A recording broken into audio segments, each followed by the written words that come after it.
eh, lewat live Zoom Meet kali ini.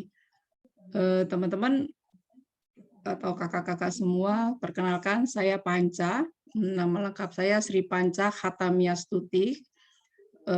Saya bergabung dengan Pak Bambang dari 2002. 2002 saya mulai di properti bareng Pak Bambang. Sampai di hari ini saya masih sering berkomunikasi, sering kerja bareng dengan Pak Bambang di bidang properti. Jadi ya cukup lama saya dengan Pak Bambang. Kemudian sebelumnya saya di salah satu lah perusahaan Pak Bambang. Kemudian terus sampai di beberapa kota, dan terakhir ini saya ada di Semarang. Kebetulan setelah 7 tahun terakhir kemarin saya ada di Lombok di proyek Pak Bambang juga. Kemudian 2 tahun terakhir ini saya ada di Semarang di PT Navarro Multirobina, sebuah perusahaan developer di kota Semarang, seperti itu. Selama perjalanan saya ada di, kita sharing saja, saya sharing dulu apa yang saya kerjakan selama di project, kemudian nanti silakan kakak-kakak semuanya kalau mau bertanya, mau sharing, atau apa, kalau bisa saya jawab, kalau tidak nanti jadi PR bareng, saya carikan jawaban dan untuk jadikan satu solusi, seperti itu. Saya di operasional, kebetulan dari awal saya di Pak Bambang di operasional, sampai di hari saya di operasional, kebetulan saya dipercaya sebagai manajer operasional di PT Navarro, menggerakkan beberapa perumahan atau developer di Green Oase dan Green Tamani, seperti itu. Jadi saya mulai dari pra project. Jadi kalau project secara garis besar itu ada 3 dibagi 3, yaitu adalah pra perencanaan atau pra operasional, kemudian di operasional, dan after operasional atau pasca operasional, seperti itu. Jadi apa sih yang dikerjakan gitu? Mungkin kalau kakak-kakak semuanya kebanyakan di sini sebagai seorang owner atau pembisnis, kalau saya tidak, kebetulan saya memilih di jalur profesional, jadi saya sebagai profesional di bidang properti, kebetulan saya adalah alumni jurusan teknik sipil di salah satu universitas swasta di Jogja, Universitas Islam Indonesia. Jadi saya belajar banyak soal konstruksi, bangunan, sehingga itu menjadi modal saya saat ini menjadi saya seorang profesional di bidang properti atau developer, seperti itu. Kalau kita melihat proyek, pasti menyenangkan. Gitu. Orang lihat kita di mana sih kerjanya, atau bergerak di bidang apa sih kita gitu. Di developer. Pasti duitnya banyak, pasti ini, tapi benar duitnya banyak, ujiannya juga banyak, mental yang harus kita pertaruhkan juga besar, seperti itu. Kalau kita tidak kuat mental, bisnis ini akan hancur oleh tangan kita sendiri. Tetapi kalau kita baik, mental kita baik, dan kita bisa menjalankan semuanya ini dengan baik, seperti rule dalam apa yang sudah kita rencanakan saat pra operasional akan berjalan dengan baik, dan kita akan lolos menjadi satu developer yang baik juga, seperti itu. Jadi biasanya di pra operasional atau pra project biasanya kita ada beberapa hal yang harus kita perhatikan, termasuk di dalamnya adalah pemilihan lahan atau lokasi, kemudian pengukuran atau pertama adalah pemilihan lokasi atau tanah seperti apa sih yang harusnya kita pilih sebagai perumahan, seperti itu. Nah, kita mau di kelas apa gitu. Mau di kelas FLPP atau di kelas komersil atau di kelas Helit atau di kelas apartemen atau kondotel, seperti itu. Jadi itu akan mempengaruhi. Terus kalau bahasanya tanah murah itu dilihat dari segi apa, seperti itu. Oh, tanahnya murah, mungkin FLPP di tanah 50.000 murah. Ya murah, tetapi kalau pengolahan lahannya mahal atau pengolahan lahannya lebih besar, itu akan menjadikan harga tanah itu tidak akan murah lagi. Jadi akan lebih mahal, dan bisa-bisa malah melebihi budget yang harusnya dari sebuah tanah atau per meter persegi tanah itu terpenuhi jadi tidak terpenuhi, seperti itu. Kemudian setelah dari tanahnya biasanya adalah lokasi. Kita di developer pasti adalah lokasi itu sangat menentukan, lokasi. Tetapi banyak juga kita developer dituntut untuk di satu lokasi yang tidak bagus atau kurang bagus, kita harus menggrade atau kita harus mengelolanya, harus kita membuat menjadi satu lokasi yang jauh lebih baik dan bernilai. Itulah keunggulan dari developer kalau bisa mendevelop sebuah lokasi yang mulanya tidak baik menjadi baik, atau mulanya kurang diminati menjadi suatu lokasi yang diminati dan bagus, seperti itu, mempunyai nilai tambah yang luar biasa. Kemudian dari lokasi itu pun kita tidak boleh salah dari batas, dari cara pengukuran, terus kemudian kita bikin set plan, bagaimana set plan yang baik, seperti itu. Set plan itu tidak hanya jumlahnya banyak, itu enggak, tapi efektif. Kalau di FLPP mungkin set plan itu tidak berpengaruh banyak. Jadi set plan seperti itu dengan luas lebar jalan 6 meter sudah cukup. Kemudian banyak jalan buntunya tidak masalah. Tapi kalau set plan di rumah komersil beda lagi. Kalau di rumah komersil kenyamanan sangat diutamakan, sehingga jalannya selalu lebar, kemudian tidak ada jalan buntu, selalu ada jalan yang nyambung, sehingga semuanya nyaman. Itulah yang harus diperhatikan dari set plan, sehingga tidak harus serta-merta harus 100 unit atau berapa unit, tetapi setiap set plan itu mempunyai nilai jual yang beda-beda, tergantung dari kelas mana yang akan kita pilih, seperti itu. Kemudian setelah set plan kita siapkan, biasanya kita akan bikin studi kelayakan. Studi kelayakan ini yang awal sebelum kita beli tanah biasanya adalah studi kelayakan atau hitungan cepat yang ringkas saja. Tetapi kalau setelah tanah itu dimiliki, kita harus secara detail, secara rinci membuat FS ini atau kelayaan ini, karena perjalanan satu proyek, satu rangkaian proyek dari mulai 0 sampai nanti 100% atau N-nya berada di dalam kelayaan ini atau FS. Karena orang sering sebutnya FS, feasibility study atau kelayaan. Nah, kelayaan ini mencakup semua hal, semua yang ada di proyek. Sehingga kita harus sangat berhati-hati di awal. Karena apa? Biar tidak ada loss, biar tidak ada hal-hal yang tidak diinginkan yang kita tidak ketahui. Ada salah boleh, ada masalah boleh, tetapi kita sudah tahu, atau kita ngerti nih, nanti masalahnya di sini, ada ini, ada itu. Kita sudah tahu, itu jauh lebih enak dalam kita perjalanan proyek. Nah, di FS ini banyak sekali rangkaian atau hal-hal yang harus kita hitung dengan teliti dan cermat, seperti itu. Sehingga butuh satu hal ketelitian dan ilmu yang cukup, seperti itu. Jadi FS jangan kita kerjakan dengan asal-asalan atau dengan perkiraan. Kira-kira seperti itu. Itu akan membuat satu proyek akan menjadi kira-kira juga. Kira-kira nggak sih profitnya seperti itu? Kira-kira nggak sih perjalanannya akan mulus seperti itu? Seperti itu. Setelah studi kelayaan kita buat sehingga kita tahu berapa sih margin yang akan kita dapat, bagaimana cara memperoleh margin tersebut, bagaimana perjalanannya nanti, atau kita mau kerja dengan cash flow, atau kita dengan permodalan yang padat, atau kita mau dengan permodalan yang kecil atau ekonomis, tetapi hasilnya bukan maksimal tapi optimal, ya, hasilnya yang optimal itu bisa. Kemudian dari itu kita akan juga lihat dari perizinan tanah tersebut, tanah kita yang kita kenal adalah zonanya apa, zona hijau atau zona kuning, itu harus sangat-sangat diperhatikan. Garis sepadan jalan, garis padan bangunan, koefisien, dan lain-lain itu juga diperhatikan, karena saat pertama kita merencanakan itu semua akan berakibat sampai nantinya. Misalnya ada garis badan sungainya kita tidak penuhi, karena di sebelah kita ada sungai, maka ada garis sepadan sungai, tapi kita tidak penuhi. Nah, itu akan berakibat tidak di hari ini, kemungkinan besok akan menjadi kayak bom waktu, sehingga proyek ini akan sering ada goncang atau sering ada masalah, seperti itu. Dan itu akan mengakibatkan perjalanan proyek ini akan menjadi sedikit tersendat, dan kita tidak hanya masalah uang atau kos, ya, tetapi secara mental, secara nama developer atau nama perumahan itu menjadi juga PR bagi kita untuk selalu dijaga, seperti itu. Kemudian setelah itu semua, pensertifikatan apa sih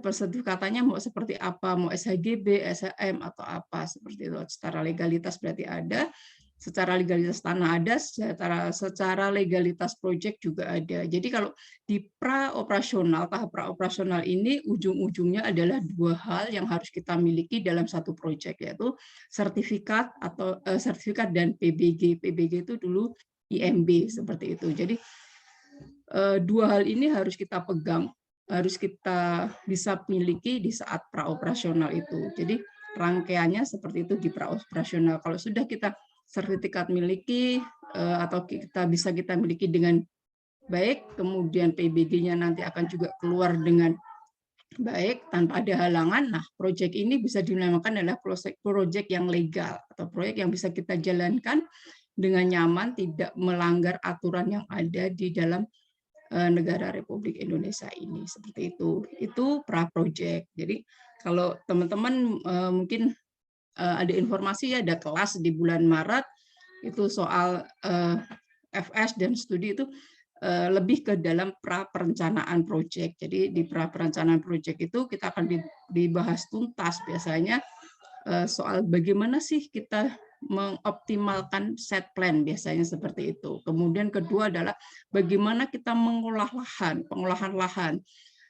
Kemudian bagaimana fasum-fasos itu bisa dikerjakan kapan, dan proses pembangunan. Kemudian rencana dari perjalanan proyek itu di penjualan atau rencana cash flow-nya seperti apa. Bagaimana dengan modal yang harus kita kerjakan. Jadi setiap proyek apa yang kita pilih mau komersil maupun FLPP memiliki plus minus atau memiliki strategi yang berbeda seperti itu.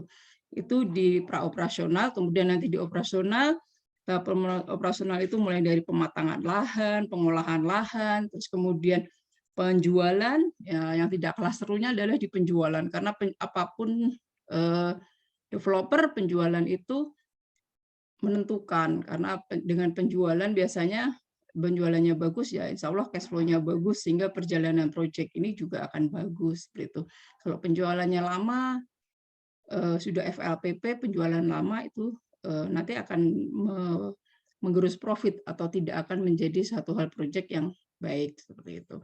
Kemudian proses sertifikat itu juga pecah sertifikat itu ada di tahap operasional juga, kemudian ada nanti proses KPR dengan konsumen, dengan hubungan kita dengan perbankan, ada KPR inden, ada KPR ready stock, mau seperti apa itu tergantung dari kita. Kemudian pembangunan fasum-fasos juga di operasional, kemudian pembangunan unit rumah, sampai nanti ada akad KPR atau jual beli antara kita developer dengan konsumen seperti itu di operasional. Kemudian nanti sampai diserah terima unit dan fasum. Kalau serah terima unit itu antara kita developer dengan konsumen, kalau dengan Pemda itu kita nanti serah terima fasum dan fasos. Jadi kalau di tahap praoperasional tadi kita ujungnya ada sertifikat tanah dan PBG atau IMB. Kalau di tahap operasional ini goal kita adalah kita bisa menyerahkan unit rumah kepada konsumen dan bisa menyerahkan fasum-fasos kita kepada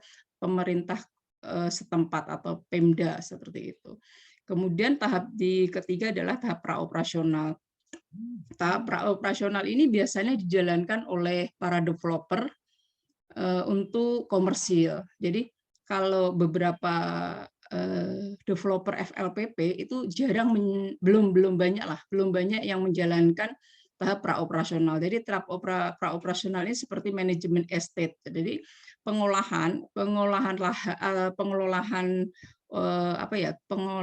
estate management. Jadi pengolahan estate management itu berupa dari misalnya nih kita sudah ada konsumen yang kemarin beli, kemudian sudah lingkungannya bagaimana di maintenance seperti keamanan, kebersihan lingkungan, kemudian purna jual juga, misalnya ada konsumen yang sudah beli kemudian dia ada pindah lokasi atau pindah kota atau apa mau dijual kembali, nah itu bagian dari praoperasional. Biasanya di situ dinaungi oleh estate management. Biasanya kalau perumahan-perumahan komersil sudah melakukan estate management ini.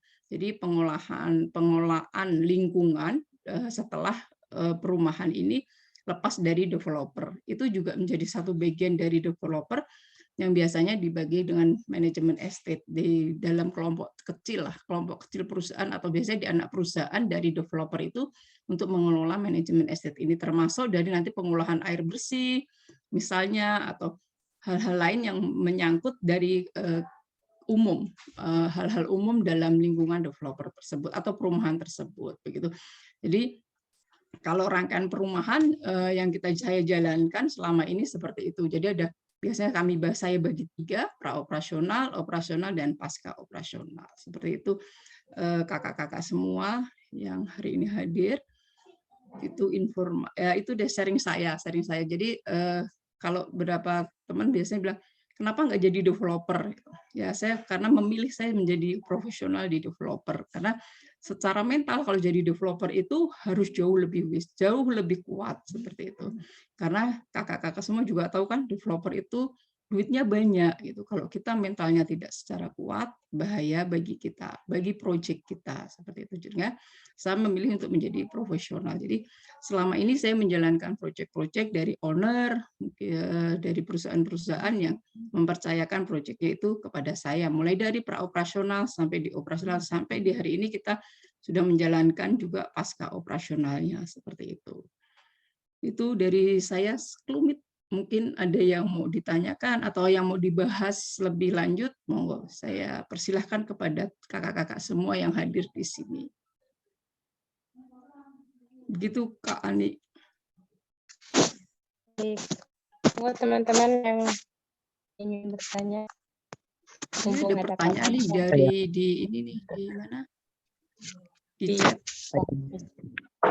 Ya, dari Kak Ferdi. Dari Kak Ferdi. Ya, ini bacain ya, Kak. Ya, boleh silakan. Saya ada pertanyaan. 1, untuk pemula, apakah sebaiknya mengerjakan rumah komersil atau FLPP? Langsung kalau kita mau ngerjain langsung ya, kalau Kak Ferdi, terima kasih untuk pertanyaannya. Kalau kita mau ngerjain rumah komersil atau FLPP itu semua ada apa ya? Ada seninya Kak. Kalau di FLPP itu kita sudah ditentukan semuanya oleh pemerintah. Misalnya gini, harga jualnya, kemudian speknya, kemudian aturan-aturannya itu sudah pasti. Jadi kita hanya menjalankan apa yang dirulkan di dalam aturan untuk FLPP seperti itu. Jadi kalau harganya, kalau misalnya di Jawa dibatasi dengan 158, kemudian luasan tanahnya minimal misalnya 72, atau kemudian bangunannya minimal 32, yang itu yang harus kita jalankan. Dan itu rumah FLPP itu sekarang harus komplit. Jadi jalannya juga harus dibangun, fasilitas fasosnya juga sudah ada sebelum diserahkan seperti itu. Kemudian rumah juga tidak bisa seperti dulu tanpa misalnya nih tanpa ada air dulu, airnya nanti nambah sendiri atau listriknya nanti seperti itu. Kemudian rumah itu juga harus rumah sehat yang dimana toilet juga sudah bisa digunakan dengan baik, lantai juga sudah. Besi pun kalau FLPP itu dibatasi, bukan dibatasi, diatur Kak. Jadi besi itu misalnya besi S10 SNI. Jadi kita nggak bisa main apapun di situ. Nah kalau di FLPP ini adalah percepatannya luar biasa. Jadi kalau di FLPP kita bisa dalam sebulan, 2 bulan, 3 bulan, 100 unit rumah mungkin laku seperti itu. Mungkin marginnya cuma kecil, 25 juta, 10 juta, tetapi dengan jumlah yang 100 dalam 3 bulan itu akan banyak seperti itu. Terus kalau yang rumah komersil, itu kita bisa ada ring ya, ada ring cukup ring cukup untuk kita bermain, atau bermain itu adalah kita berekspresi misalnya nih rumahnya tipe berapa, mau spek seperti apa, seperti itu, dengan harga berapa, itu kita bisa memvariasi. Misalnya dalam satu lokasi kita ada yang rumah tipe 36, ada yang rumah tipe 45, atau hampir kita mempunyai tipe yang besar sekali, 2 lantai misalnya dengan fasilitas lengkap. Dan kalau di komersil itu juga lingkungannya dilihat gitu. Kalau lingkungannya misalnya fasilitas lingkungannya apa, misalnya jalan lebar 8, kemudian ada taman, playground, kemudian mungkin dia punya fasilitas clubhouse, ada kolam renang, seperti itu. Jadi kalau kita mau mainnya apa, kita lihat di sekitar kita apa gitu. Di lokasi yang mungkin tanahnya sudah kita lihat, sudah kita lirik itu apa dan cocoknya di mana, seperti itu. Jadi kalau di komersil itu biasanya tanahnya cukup dari awal kita beli sudah cukup mahal, misalnya di 200, 300, kalau di Jawa ya mungkin di 700, 500 ribu per meter persegi gitu. Jadi itu nanti yang akan menjadi kita ya oke, ini akan menjadi tanah komersil seperti itu, menjadi perumahan komersil seperti itu. Itu kalau kalau mau apa di awal biasanya gini, kalau kita dari FLPP, kita dari developer FLPP mau ke developer komersil itu portofolionya rada-rada susah, bukan rada susah ya. Kalau biasa udah main FLPP, main komersil itu berat, karena di komersil itu kita laku nggak hampir setiap bulan, mungkin laku 10, 30 gitu nggak. Mungkin di rumah-rumah komersil cuman laku 5, 4 seperti itu. Jadi ketahanan lah itu ada di ketahanan kita, dan 4-nya komersil mungkin sama dengan 50-nya FLPP itu juga bisa seperti itu. Jadi kalau pemula sebaiknya mengerjakan rumah komersil atau FLPP. Nah, kita mau apa? Mau percepatan atau mau santai, atau mau dapat apa ya? Dapat sesuatu hal yang baru, atau yang bukan baru tapi mau first style-nya seperti apa? Oke, saya mau komersil karena saya mau mengekspresikan gitu, mengekspresikan saya developer yang gini. Kalau FLPP pasti kok Kak, udah ada semua, udah ada aturan pastinya. Tapi kalau komersil kita bisa bermain dan bisa bergaya mengekspresikan perumahan ini mau seperti apa, seperti itu. Bagaimana trik memperoleh kedua ya, Kak Ferdi, mungkin cukup itu. Bagaimana trik memperoleh investor untuk tahap praoperasional? Oke, untuk dapat investor, jadi gini, biasanya dari kelayaan itu kita akan tentukan, dari kelayaan itu 6 bulan operasional, kemudian modal dasar apa yang harus akan kita kerjakan di nilai berapa. Nah, itu kita akan baru menentukan, kita pakai investor atau cukup dengan kekuatan kita, seperti itu. Kekuatan kita itu belum tentu kita kekuatan pribadi, tetapi kita bisa kekuatan dengan perbankan atau kita join dengan teman, seperti itu. Investor itu juga bisa bukan berarti sebuah perusahaan atau orang yang kuat. Investor itu bisa juga dengan kita dengan teman kita menjadi investor kita. Nah, investor ini biasanya akan melihat kelayaan atau FS-nya. FS-mu kayak apa sih? Kelayaannya seperti apa? Proyek ini akan berjalan seperti apa? Kemudian nilainya berapa? Profitnya nanti berapa? Mau dibagi seperti apa? 6 bulan atau biasanya kita sih 6 bulan ya. 6 bulan sampai 1 tahun itu operasionalnya mau habis berapa? Kemudian baru kita akan menjalankan, oh misalnya nih dalam 6 bulan proyek awal ini menghabiskan 1 M misalnya seperti itu, atau 500 juta deh. 500 juta kita sudah bisa menjalankan awal proyek. Nah, 500 juta itu dari mana? Nah, kita itu cari investornya ya dari kelayaan itu, misalnya dari teman atau dari apa. Aku punya proyek nih, kemudian butuh modal awal di 500 juta. Gimana kalau kita sharing seperti itu? Udah dalam sharing itu kita akan lihat di kelayaan, kemudian dibikin perjanjian seperti ini ya, misalnya 50-50% atau 75-30%, sama nanti juga dengan perjalanan proyek ya nilai profitnya akan dibagi seperti itu.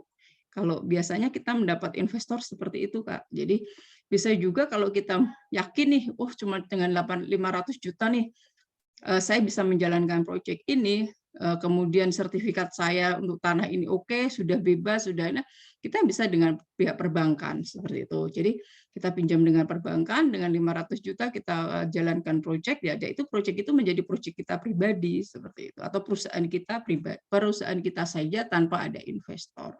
Jadi tidak selamanya ada investor. Tapi kalau kita di pesantren properti biasanya kita diajarkan untuk berbagi rezeki, berbagi berbagi proyek lah seperti itu. Jadi proyek jangan satu digagai sendiri kalau bahasa Pak Bambang seperti itu. Ya oke, teman kita, berarti teman yang harus kita gandeng. Ayo kita punya proyek ini, kita bareng-bareng kerjakan. Kita bareng-bareng kelola seperti itu. Nah, kamu punya berapa? Kamu share saham berapa? Seperti itu biasanya Kak Ferdi. Begitu Mbak Ani atau Kak Ferdi ada yang harus ditanyakan lagi dari jawaban saya? Cukup Kak Ferdi? Kayaknya ya. Pertanyaan selanjutnya. Oke. Fasum tadi diserahin ke Pemda setempat untuk dikelola, maksudnya gimana? Bukannya Fasum tanggung jawab developer? Bentar, Kak. Fasum tadi diserahkan ke, oh ya, jadi gini Kak, dalam setiap perumahan kita developer itu kalau kita sudah selesai, terutama kalau FLPP ya, kalau FLPP itu semua fasum fasos itu dihibahkan atau diserahkan ke Pemkot atau Pemda setempat. Karena setelah itu kita sebagai developer sudah tidak bertanggung jawab atas misalnya nih jalannya rusak, kemudian jaringan listrik ada kerusakan, atau mungkin air, jaringan air bersih seperti itu. Jadi biasanya dari kalau aturannya memang seperti itu dari Pemda itu biasanya di saat perizinan awal itu sudah disampaikan rencananya seperti apa, seperti ini. Oke, berarti ini jalan-jalan ini nantinya akan diserahkan ke Pemkot atau Pemda gitu ya. Sehingga nanti gini, kita tidak terbebani sebagai developer, misalnya proyek sudah selesai, satu lingkungan ini sudah selesai, kita sudah serahkan unitnya, tetapi kita tidak serahkan fasumnya ke Pemda. Sehingga mungkin di 5 tahun kemudian jalan itu rusak atau apa. Warga pasti akan mencari kita developer untuk perbaiki jalannya, seperti itu. Atau mungkin warga akan iuran gitu, tapi tetap akan mencari developernya. Karena kalau tidak diserahkan, maintenance atau perawatan jalan atau fasum fasos itu menjadi tanggung jawab dari developer. Tetapi kalau sudah diserahkan ke Pemda, maintenance atau perbaikan ada apapun itu menjadi tanggung jawab dari Pemda, seperti itu. Seperti itu Kak, kalau fasum tadi Baik, Kak, sudah terjawab ya. ya, tanggung jawab fasum itu menjadi tanggung jawab developer saat kita masih mendevelopnya, tapi setelah kita tidak mendevelop, misalnya rumah itu semua sudah selesai, sudah jadi, kita sudah tidak ada tanah lagi di situ, atau semua sudah terjual, ya lebih baik kita serahkan ke Pemda. Itu Kak Nafisa. Kalau seperti masjid gimana? Itu tanggung jawab developer atau gimana Kak? Masjid, contohnya seperti masjid itu tanggung jawab siapa jadi? Iya, termasuk seperti masjid. Masjid itu kan termasuk di dalamnya fasum atau fasilitas umum. Kalau masjid itu kayak listrik misalnya, gitu kan. Nanti kan ada takmirnya, itu diserahkan ke Pemda juga. Kalau misalnya masjid diserahkan Pemda, pengelolaannya pun akan dikelola oleh Pemda. Atau mungkin warga sekitarnya minta dikelola takmirnya warga sekitarnya. Tetap kalau terjadi hal yang tidak ada hal-hal yang misalnya perbaikan atau apa, dia bisa minta bantuan ke Pemda seperti itu. Biasanya kan dari Departemen Agama itu memiliki pos-pos untuk misalnya perbaikan masjid, untuk hal-hal sosial seperti itu. Seperti itu. Jadi kayak kalau lampu jalan tuh Kak, lampu jalan lingkungan gitu. Kalau belum diserahkan ke Pemda, meteran itu yang tanggung jawab siapa gitu. Nah, developer. Saat masih dikelola pasti tanggung jawabnya developer, tetapi kalau sudah diserahkan itu sudah tanggungnya Pemda. Pemda akan membayar meteran-meteran penerangan jalan itu ke PLN seperti itu. Begitu Kak. Baik, terima kasih. Kak Nafisa. Ya, sama-sama. Pertanyaan selanjutnya dari Pak Rudiantoro. Bagaimana cara pemilihan lahan yang layak untuk dijadikan proyek? Kategori apa saja yang harus diperhatikan? Oke. Selamat malam Pak Rudi. Pak Rudi, kalau gini, pemilihan lahan apa sih yang bisa dijadikan proyeknya? Lahan kita pasti kita biasanya kan kalau kita di developer itu bekerjasama dengan perbankan, gitu kan, atau tidak bekerja sama, kebanyakan kan bekerja sama dengan perbankan berupa KPR. Nah, di KPR itu Pak ada syarat-syarat bagaimana sih rumah itu dibiayai seperti itu. Contohnya satu, rumah itu tidak boleh di lokasi atau kawasan banjir. Nah, berarti lokasi kita apa? Ya, bagaimana caranya lokasi kita tidak banjir. Lokasi kita tidak banjir, tapi akses menuju kita banjir itu masih diperhitungkan. Yang penting lokasi kita tidak banjir. Bagaimana lokasi kita tidak banjir? Nah, di perencana itu biasanya ada advis dari dinas pengairan. Di dinas pengairan itu akan menghitungkan atau akan melihatkan data curah hujan di 2 tahun, 5 tahun, sampai 25 tahun. Sehingga dari itu kita dapatkan elevasi lokasi perumahan kita ini misalnya harus sekian meter dari muka air tanah. Nah, itu harus kita penuhi. Misalnya ditimbun 1,5 meter gitu dari yang ada saat ini. Nah, itu biasanya advis dari dinas pengairan seperti itu. Itu untuk mendapatkan lokasi kita bebas banjir seperti itu. Kemudian biasanya itu yang satu pasti bebas banjir perumahan itu. Yang kedua, biasanya perumahan itu tidak di kawasan atau lingkungan listrik atau jaringan listrik tegangan tinggi gitu, seperti itu. Jadi itu yang harus dijaga. Kita juga tidak akan mencari kalau kita ada yang misalnya di lokasi kita ada dilewati suntet lah seperti itu. Nah, di bawah suntet itu pasti tidak buat perumahan, tapi untuk jalan, untuk fasumnya, karena ada radius berapa meter dalam satu rumah terhadap suntet ini seperti itu. Kemudian biasanya berhubungan dengan sungai besar. Nah, sungai besar itu biasanya di GSS, garis sepadan sungai. Garis sepadan sungai itu biasanya dari bibir sungai itu 15 meter. Nah, itu harus kita penuhi, Pak. Jadi layaknya dijadikan proyek pertama ya kategorinya apa sih yang bisa diperbiayai oleh perbankan? Itu yang paling mudah. Di perbankan pasti bisa ngasih kayak gini. Nah, itu yang kita penuhi saja, Pak. Itu jauh lebih mudah. Karena bagaimanapun nanti kita jualan itu pasti konsumen kebanyakan akan ya KPR lah. Kalau di Indonesia kan kebanyakan konsumen saat ini adalah KPR. Jadi perbankan bisa membiayai unit-unit rumah yang ada di kita seperti itu. Itu sih Pak yang harus diperhatikan. Kalau misalnya dekat makam atau apa itu relatif tidak begitu ini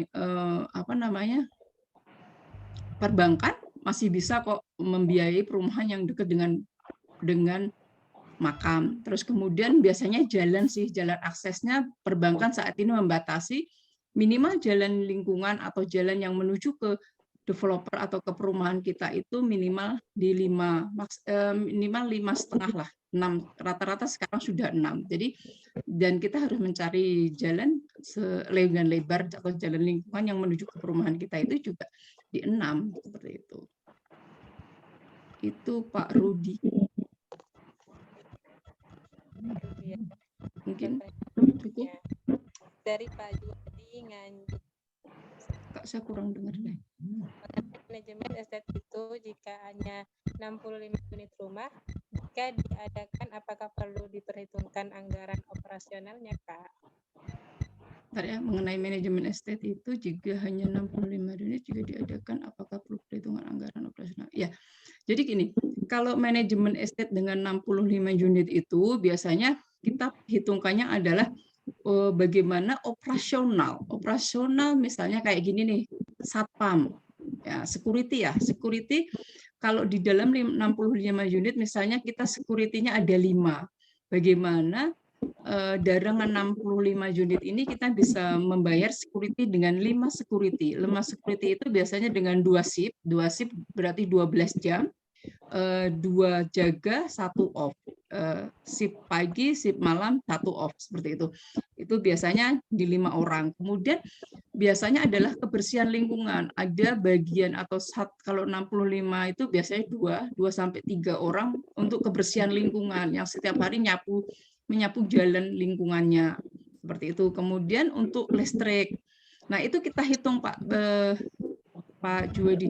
Biasanya kita hitung misalnya listrik biasanya setiap bulan untuk listrik penerangan jalan di sekitar itu misalnya 750 misalnya. Untuk sapam, satu sapamnya 2 juta, kalau 5 berapa? Nah, itu dibagi dengan 65. Plus biasanya kita pluskan 20%. 20% itu untuk satu perbaikan, dan kemudian untuk kalau karena kita ada beberapa SDM ya yang harus hari raya, dana THR, dan itu biasanya kita pluskan minimal 20%. Sehingga itu nanti yang akan dibebankan ke warga untuk manajemen estate. Jadi manajemen estate itu di setiap bulan para penghuni membayar iuran. Kalau RT ya bayar iuran RT gitulah. Tapi kalau ini untuk lingkungan, jadi untuk kebersihan lingkungan, untuk keamanan itu biasanya nanti ada yang mengelola seperti itu. Kalau misalnya kita tidak mau mengelolanya karena jumlahnya sedikit cuma 65, ya sudah, fasum-fasumnya diserahkan kepada Pemda dan Pemkot, kemudian yang ada di dalam itu juga kita serahkan ke warga. Jadi kayak kita bentuk, kalau 65 itu sudah bisa bentuk RT, Pak. Jadi dia dibentukkan RT saja, kemudian didaftarkan ke kelurahan. Nah, itu sudah selesai kita. Jadi nanti biar mereka yang mengelola seperti itu. Jadi untuk keamanan mungkin mereka akan iuran, untuk kebersihan ya dijaga masing-masing di depan rumahnya seperti itu, Pak. Oke, baik. Terima kasih, Bu. Terima kasih, Pak Juwedi. Terus selanjutnya ya Kak Ani. Ya, Pak. Enggak, baru yang. Sudah ya, sudah semua. Izin tanya. Izin, monggo Ibu. Ibu, maaf tanya. Ibu kan tadi bilang bahwa Ibu ada sebagai tenaga profesional begitu. Maaf, saya mau tanya tentang bagaimana ya batasan kerja antara profesional dan owner begitu. Apakah owner itu hanya menyediakan lahan sama mungkin sejumlah dana untuk operasional di awal, atau ada bagaimana apa istilahnya batasan kerjanya begitu, hak dan kewajibannya itu Ibu? Mungkin sementara itu dulu Ibu. Terima kasih. Bu Siti, terima kasih pertanyaannya. Ibu, kalau kebetulan saya di sebuah perusahaan ya Bu, beberapa kali kami di perusahaan gitu, jadinya owner tanggung jawabnya owner. Biasanya saya akan kita bikin kelayaan, kemudian kita akan diskusikan dengan owner. Owner mau aktif atau tidak. Kebetulan beberapa owner saya itu tidak aktif gitu. Jadi tidak aktif berarti dipasrahkan, dan kalau dipasrahkan berarti saya harus laporan, dan itu ada batas-batasnya. Biasanya owner akan oke, saya akan modal berapa nih untuk jalannya proyek untuk gini-gini. Nah, setiap kali lalu kita juga laporan. Jadi kalau ada perkembangan laporan, kalau ada kesulitan pun kita laporan dan diskusi seperti itu. Owner juga tidak melepaskan sepenuhnya 100% lepas itu enggak, tapi tetap dia memonitor, dan kita butuh dikontrol. Saya sebagai seorang profesional juga butuh dikontrol sehingga tidak jalannya tidak salah, atau jalannya tetap di rule yang ada seperti itu. Jadi kalau batasannya seperti apa itu tergantung dari kesepakatan kita, sepakatan dari saya sebagai profesional dan sebagai owner gitu. Misalnya ada owner yang saya lepas deh, nggak mau tahu, yang penting ini proyek jalan, bagaimana kamu. Nah, terus nanti ya kita sampaikan, saya bukan bikinkan proposal ya, ini loh harus modalnya seperti ini. Nah, modalnya siapa yang mau nanggung gitu, saya juga ikut nanggung atau dari owner sendiri. Biasanya saya enggak, jadi saya biasanya di owner, ya sudah, owner misalnya harus modal sekian M, ternyata tidak bisa dari cash flow, oke, bisa ditutup dari cash flow, tapi masih ada kekurangan misalnya gitu. Oke, berarti kita mengusulkan apa? Misalnya seperti itu. Oke, kita ngambil KYG misalnya apa-apa, atau hutang apa. Nah, itu bisa juga. Jadi kalau batasannya sampai di mana itu tergantung dari kesepakatan kita, karena tidak semua owner sama gitu, tidak semua ya. Kalau misalnya di Navarro misalnya ya, di Navarro ini owner memasrahkan atau mempercayakan ini proyek ya tolong dikelola, kemudian dia memberikan target, kemudian dia menginginkan oke, modal saya sekian, harapannya akan kembali di 2 tahun misalnya seperti itu ya. Kita di 2 tahun itu kita kejar untuk pengembalian modal seperti itu. Jadi kita sudah siapkan dulu di awal, siapkan di awal proposal atau kelayaannya, mau bagaimana perjalanannya ini. Gitu. Kemudian kita juga biasanya dikunci dengan profit. Misalnya, oke, nanti profitnya sekian, sekian, sekian, seperti itu. Nah, itu yang kita kunci. Tapi dalam perjalanannya biasanya kita kan akan ada misalnya sedikit masalah. Misalnya kayak gini, saat ini misalnya penjualan sedikit sepi. Gitu. Nah, kita butuh nih untuk menurunkan harga. Harga itu kita turunkan sampai di net, misalnya sampai di HPP-nya seperti itu. Nah, kita akan komunikasi karena ini dan kita butuh cash flow untuk gini-gini, kita turunkan. Nah, harapannya dengan turunkan ini tidak perlu owner itu setor modal untuk berjalannya proyek gitu. Tapi bisa menyelamatkan proyek tanpa HPP tetap terpenuhi, tetapi profit yang tidak terpenuhi. Nah, kalau itu owner setuju, gitu ya sudah kita jalankan.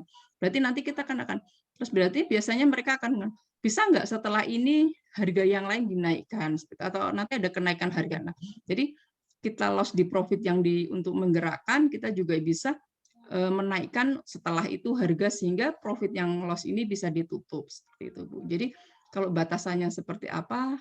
Nah, itu dari kesepakatan sih kalau saya, Ibu. Begitu, Bu. Apa yang Ibu maksudkan profesional itu dari awal pra sampai penjualan pun ya, sampai tutup buku lah. Itu Ibu kerjakan begitu ya, Bu? Sampai selesai begitu? Iya, sampai proyek ini tutup buku atau kita anggap ya sudah selesai seperti itu. Kalau biasanya kan kalau dari owner itu aja dijual semua, ada juga yang menganggap sudah kembali modal, sudah mengembali tanah, oke sudah selesai, masih ada sisa tanah ya dianggapnya itu sebagai aset mereka. Selesai ya sudah selesai seperti itu. Atau kalau enggak belum selesai dia sudah percayakan proyek lagi, jadi ada 2-3 berjalan bersamaan dengan satu owner seperti itu. Umumnya Ibu menjalankan proyek itu sampai tutup mulai awal sampai tutup buku itu kurang lebih berapa lama ya, Bu? Kurang lebih dari yang tergantung ini, Bu. Kalau saya tergantung dari proyeknya ya. Kalau saya kebetulan lama-lama, Bu. Saya bisa saya bareng dengan satu owner bisa 7 tahun, bisa 5 tahun, bisa 2 tahun seperti itu. Kayak saya sama Pak Bambang dari 2002 sampai sekarang ya tetap jalan seperti itu. Berarti istilahnya ownernya beda-beda ya, Bu ya. Maksudnya banyak owner yang Ibu bisa kerjakan begitu ya, Bu ya. Bukan satu dua. Bisa. Jadi tidak satu tergantung. Kalau ada misalnya gini, kalau misalnya ada satu owner yang kamu nggak boleh ngambil yang lain ya, kamu full di saya. Oke, saya bisa ngambil itu full di dia dengan konsekuensi yang tertentu juga seperti itu, Ibu. Selama ini masih bisa banyak owner ya, Bu ya? Masih, saya masih, Bu, karena saya juga ada tim gitu yang bisa mengerjakan itu bersamaan. Gitu. Terus skupnya itu apa Semarang aja atau bagaimana, Ibu? Kalau saya kebetulan enggak, Bu. Jadi ada beberapa kota juga gitu. Sampai luar Jawa begitu, Ibu? Kalau luar Jawa saya biasanya sama Pak Bambang, Bu. Saya pernah di Banjarmasin, Samarinda, seperti itu. Biasanya saya sama Pak Bambang kalau itu. Oh ya. Itu, terus itu. Jadi kalau misalnya punya tanah aja begitu, tapi belum sertifikat, masih kayak semacam girik atau apa begitu, apakah bisa kayak gitu, Ibu? Ya biasanya kita akan investigasi dulu ya, Bu. Misalnya gini, oh tanah ini masih letter misalnya ya, bahasanya seperti itu. Biasanya saya akan koordinasi untuk prarencana, akan koordinasi dengan pihak misalnya dinas pertanahan atau askara BPN itu. Nah, itu tanah ini apa, zonanya apa, bisa diganu enggak, terus pensertifikatan berapa lama seperti itu. Jadi itu kita pelajari dulu perizinannya. Dari perizinan sudah kita pelajari legalitas ya, biasanya legalitas tanah dan proyek itu sudah saya pelajari, nanti kita tuangkan ke FS. Dari FS itu baru kita bicara seperti itu, Ibu. Jadi masih ada kalau untuk modal juga sama, biasanya karena saya profesional ya, selama ini saya tidak bayar profit gitu, saya dibayar dengan profit saya juga, jadi saya dibayar dengan memang ya saya bekerja seperti itu. Jadi istilahnya bayaran Ibu, mohon maaf, itu berdasarkan bukan kayak gaji bulanan tapi profit sharing begitu ya, Bu? Ada yang provisory, ada dua-duanya? juga saya yang ngambil ya sekian. Misalnya saya di manajemen, saya di proyek ini saya mengambil sekian seperti itu. Misalnya, oke, proyek ini saya pegang dengan konsekuensi misalnya ya Bu 200 juta misalnya. Ya sudah itu saya jalankan 200 juta. Nanti kalau ada ini ada itu ada misalnya penjualan, setiap penjualan saya dapat berapa persen atau apa itu bisa seperti itu. Jadi nanti kesepakatannya seperti atau kalau yang lama itu biasanya oke, saya digaji gitu. Sebagai profesional setiap bulan saya digaji sekian sekian sekian itu juga bisa. Oke, terima kasih Ibu. Mohon maaf, terima kasih. Dan banyak profesional yang di bidang developer ini mereka memang mengkhususkan ya sebagai profesional. Oke, saya tangani proyek seperti itu. Mungkin dari biasanya sih memang dari prarencana sampai nanti di operasional sampai ditutup buku. Biasanya mereka adalah satu tim gitu. Ada satu leader, kemudian ada nanti tim di marketingnya, ada tim di legalnya, ada tim juga di keuangannya seperti itu. Jadi kan intinya kan istilahnya pertanggungjawabannya kan ke Ibu lah, begitu ya Bu ya. Betul, ya nanti semuanya ke Ibu lah. Dia kontrak kan Bu, biasanya kita kontrak misalnya Ibu Siti kontrak dengan saya, nah, itu nanti kita kerjakan, itu nanti saya ada orang, kita sudah punya timnya, seperti itu Ibu.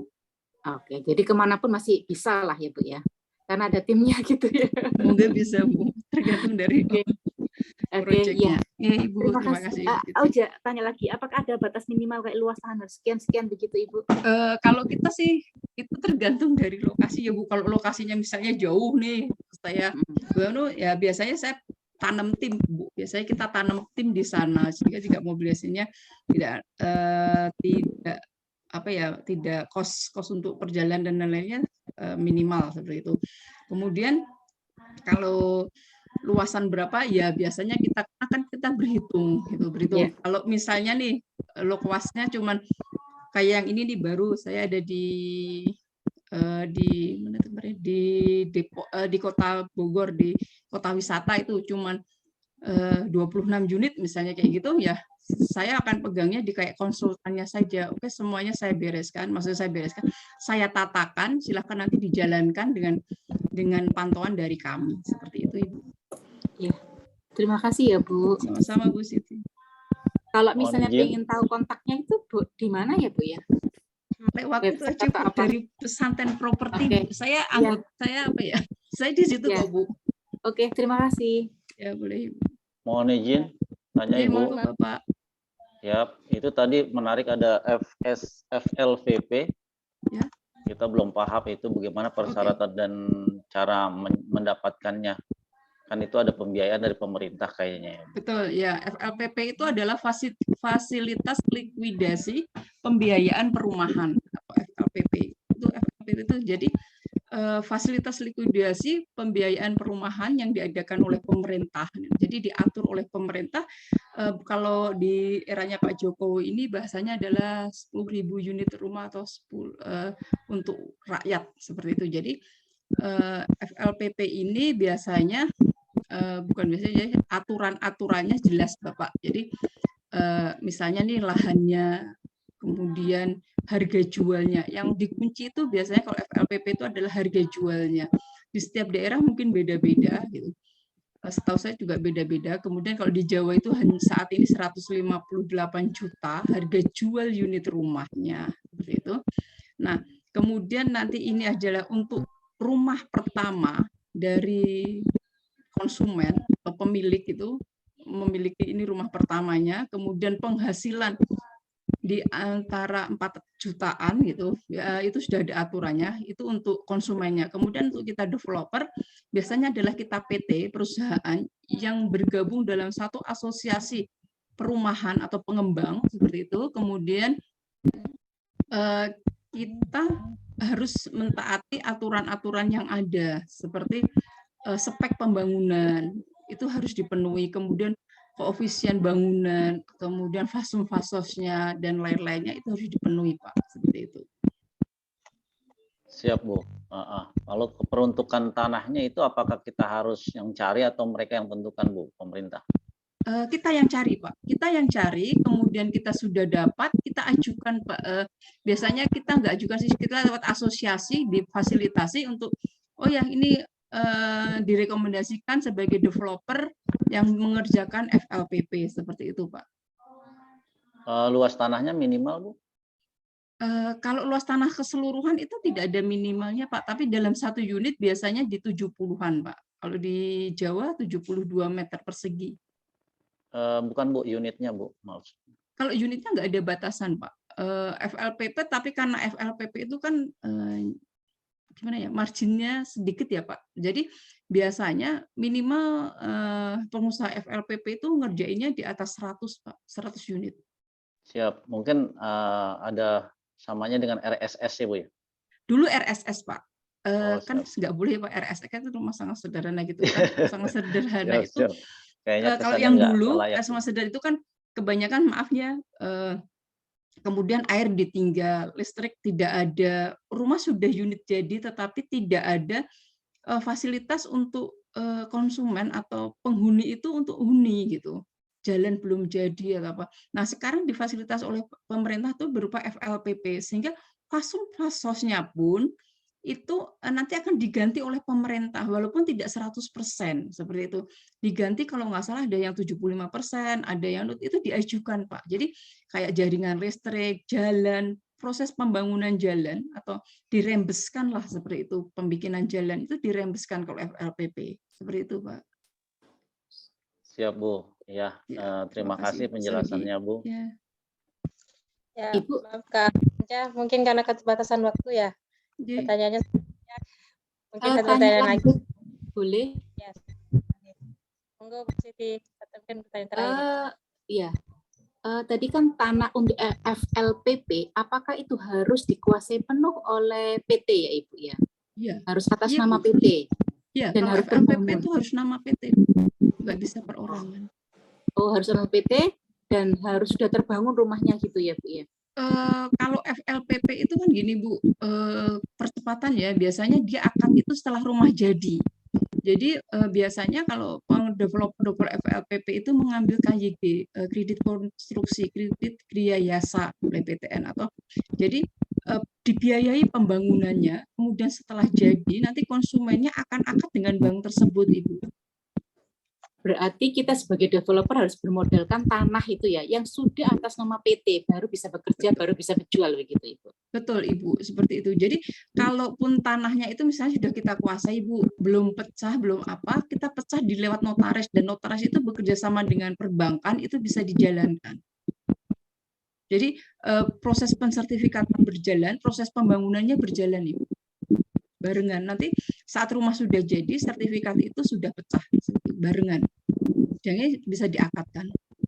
Berarti harus istilahnya semua biaya itu ditanggung sendiri dulu ya, Bu ya? Harus istilahnya bermodal dulu lah untuk urusan pensuratan begitu. Ya, hampir semua developer ya, Bu, kalau perizinan itu kita harus modal seperti itu. Karena itu awal dan itu biasanya bisa diambilkan dari cash out dengan penjualan yang kalau di rumah komersil itu dengan penjualan khusus, rumah penjualan khusus misalnya harga promo. Nah, itu biasa kita di harga yang sangat diskon. Nah, itu bisa untuk perizinan seperti itu. Kalau FLPP itu kita kan ada kredit konstruksi. Nah, dari biaya dari kredit itu, Bu, biasanya kita ambilkan. Berarti untuk bisa munculnya kredit konstruksi itu kan harus sudah pecah, harus sudah... Enggak, Bu, kalau pecahnya belum, cuman induknya sudah kita kuasai, kemudian dalam proses pecahnya diproses pecah oleh notaris yang bekerja sama dengan perbankan tersebut. Misalnya nih, saya sebut ini ya, merek, jadi gini, misalnya kita ngambil KYG di Bank BTN, ya untuk proses pecahnya sertifikat ini adalah notaris di Bank BTN. Sehingga saat kita ngambil KYG, itu kan masih induk, tapi proses dipecah, notaris yang sebagai jaminannya. Sehingga nanti saat pecah itu menjadi barang jaminan di Bank BTN, selama kita KYG. Tapi kalau pembangunan rumah subsidi itu kan, FLPP itu kan paling lama 3 bulan, 4 bulan. Nah, biasanya itu sudah sertifikat juga sudah pecah, Ibu. Jadi nanti langsung beralih ke konsumen. Jadi intinya kita hanya modal sertifikat itu atas nama PT, tanah terus, ya. Iya, tanah itu, terus kemudian kita ini pecahkan di notaris yang kerjasama dengan BTN sehingga setelah itu bisalah modal untuk konstruksinya begitu ya, Bu ya? Ya, ya betul, Ibu. Sekaligus jualannya. Apa ya, Bu? kurang kurang ini Bu, Teknisnya kurang mohon. pas kalau kita dibahas di forum seperti ini karena itu Oh kan iya iya. sedikit apa ya apa ya Abu-abu. normatifnya itu idealnya sih sudah dipecah, sudah di ini gitu Bu. Jadi kalau nggak normatif itu kan satu kebijakan, tapi itu boleh. Biasanya perbankan juga mengizinkan kok. Ada cover note bahasanya seperti itu. Ada apa namanya? Cover note dari Cover note. notaris Bu. Oh, Cover note. Ya. Iya paham, cover note dari notaris. Jadi intinya kita punya induk atas nama PT ya, istilahnya modal awal begitu. Kebanyakan juga FLPPP begini Bu, tanahnya baru dikuasai sebagian, kemudian dari pemilik tanah dan kita developer sudah ada kesepakatan dan lain-lain. Biasanya di proses di notaris yang bekerja sama, kita bisa ajukan KYG, kemudian KYG itu turun. Biasanya kan KYG itu turun itu cukup besar, cukup ini, dan bertahap itu. Biasanya juga ada yang bisanya developer yang kadang untuk menggunakan nominal itu untuk pembayaran tanah. Tapi itu memang tidak dianjurkan ya Bu. Sebenarnya secara normalnya nggak boleh. Iya, karena kan KYG itu untuk konstruksi. Jadi itu dibiayainya adalah bangunan yang akan dibangun. Seperti bukan untuk kredit pemilikan tanah itu enggak. Ya, paham. Untuk yang fasum-fasos dan kayak pengolahan lahan itu berarti modal sendiri ya Bu ya? Tidak dari KYG Bu. Dari KYG itu kan pembikinan jalan, fasum-fasos itu biaya Ibu. Oh iya. Jadi semua pembangunan itu dibiayai kalau KYG, dinilai Bu. Nanti kita suruh bikin RAB perizinan, RAB fasum-fasos atau pengolahan lahan. Biasanya pengolahan lahannya bahasanya ada pengolahan lahan, terus konstruksinya seperti itu, dan pencairannya bertahap gitu. Biasanya di 20% dulu gitu, 20%. Jadi istilahnya infrastrukturnya itu pun dibiayai juga ya Bu ya? Iya. Biasanya 20% pencairan pertama, kita bisa kerjakan apa, nanti sudah dikerjain ini kita ajukan lagi ke bank untuk pencairan kedua, untuk pencairan ketiga, seperti itu. Terus untuk membayar bulanannya itu dari dari penjualan. Ya dari penjualan. Jadi kan kalau mau komersil mau FLPP Ibu, begitu pengolahan lahan, izin prinsipnya kita sudah dapat, izin lainnya sedang kita proses, itu kita boleh jualan.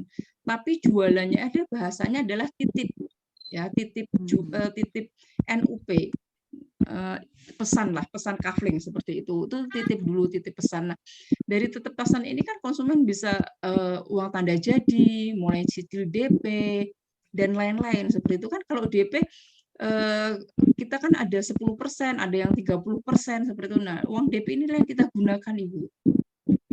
Untuk cicilan. Untuk misalnya Ibu punya kewajiban KYG, ya nyicilnya dari situ Ibu, dari penjualan. Oh, ya. Terima kasih Ibu. Ya, sama-sama Ibu. Kita ya Ibu Siti ya. Kalau contoh FLPP ada, ini kan ada Pak Gusti nih, Mbak Ani, sorry ya saya putus ya Mbak. Ini ada Pak Gusti nih, apakah Ibu punya contoh FSPP?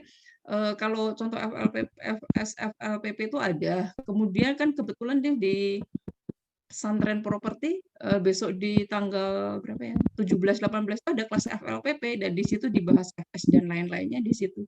Nanti ada Pak Bari, Pak Subari, Pak Suryadi dan Bu Nur Hayati lah yang bahas itu di situ. Itu ada kelas itu dan itu memang khusus untuk para developer FLPP. Kalau anu bisa hubungi dari panitianya Bapak.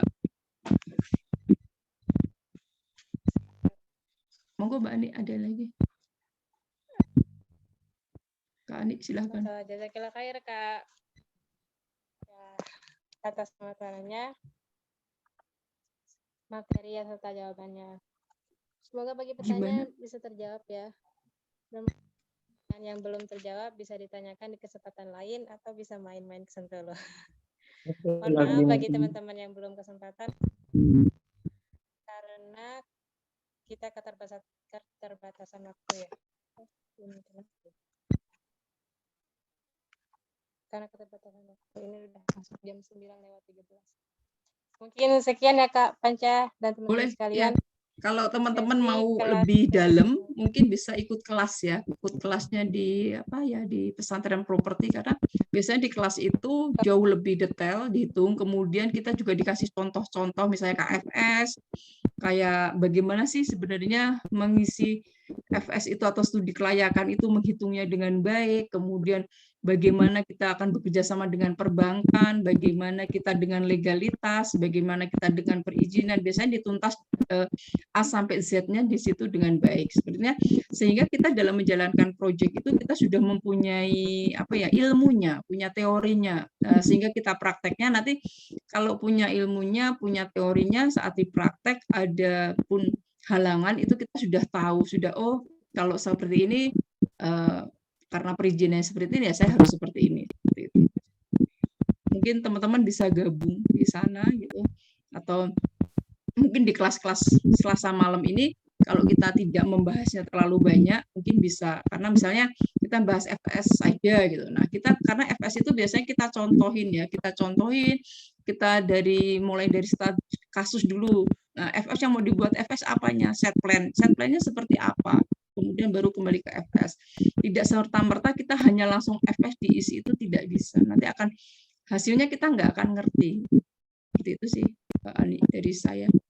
Mungkin teman-teman yang lain bisa ikut di kelas atau mungkin bisa di-sharing di lain waktu dengan tema yang tidak terlalu melebar. Insya Allah, amin Bu. Terima kasih, Mbak. Terima kasih, Mbak Ani. Gitu, Mbak Ani, saya kembalikan ke Mbak Ani. Ya, matur nuwun Kak Panca sekali lagi. Kami ucapkan teman-teman selanjutnya. Terima kasih kepada teman-teman juga yang antusias.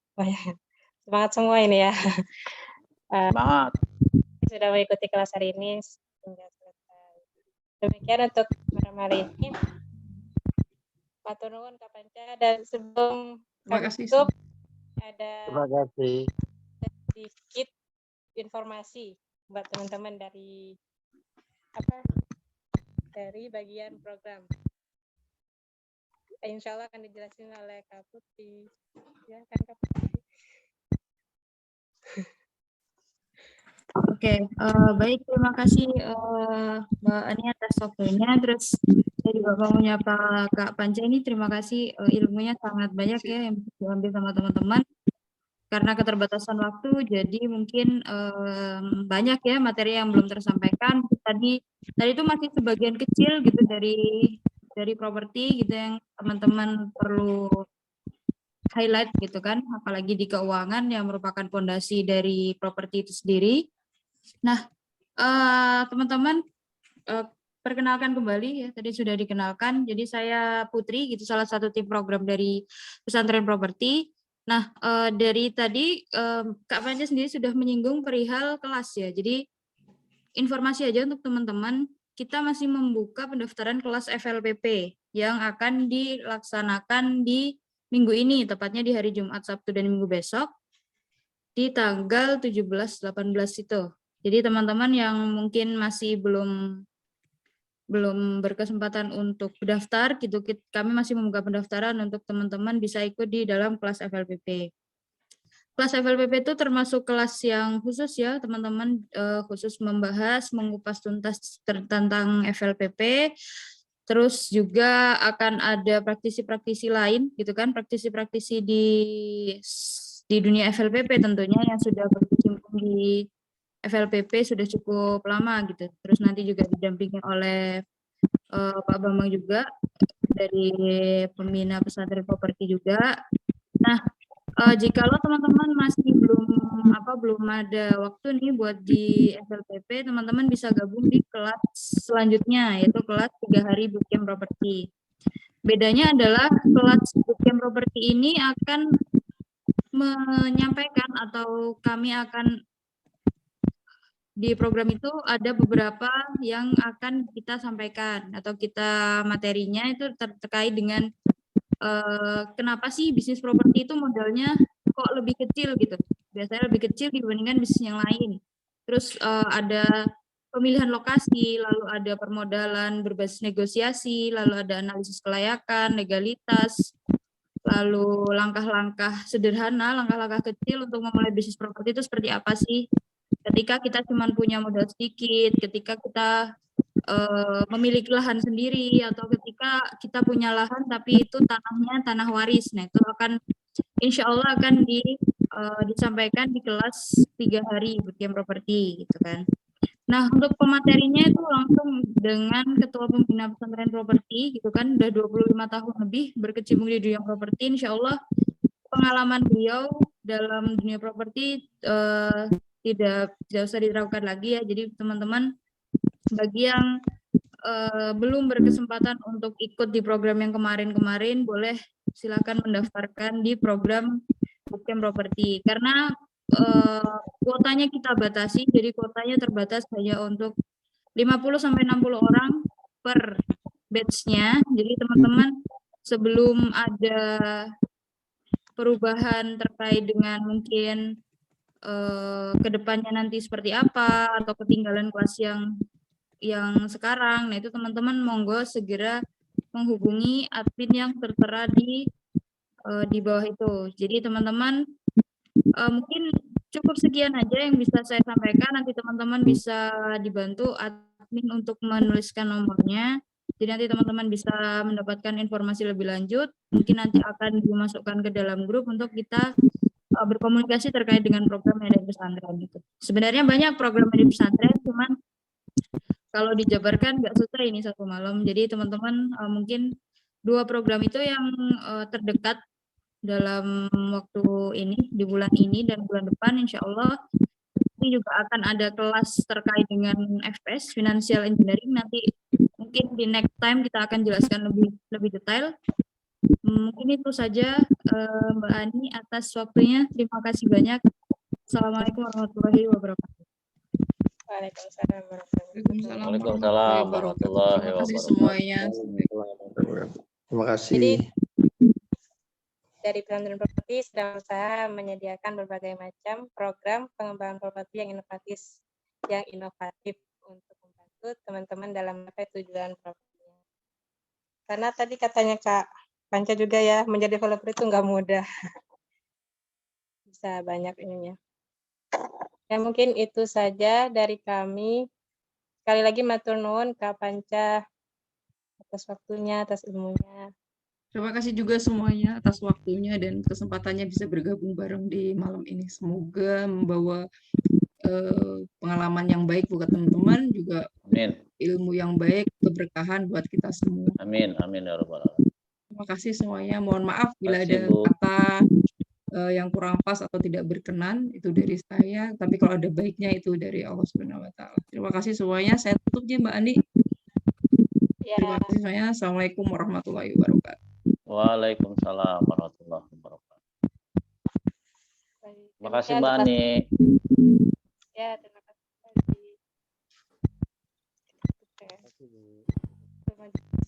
Kalau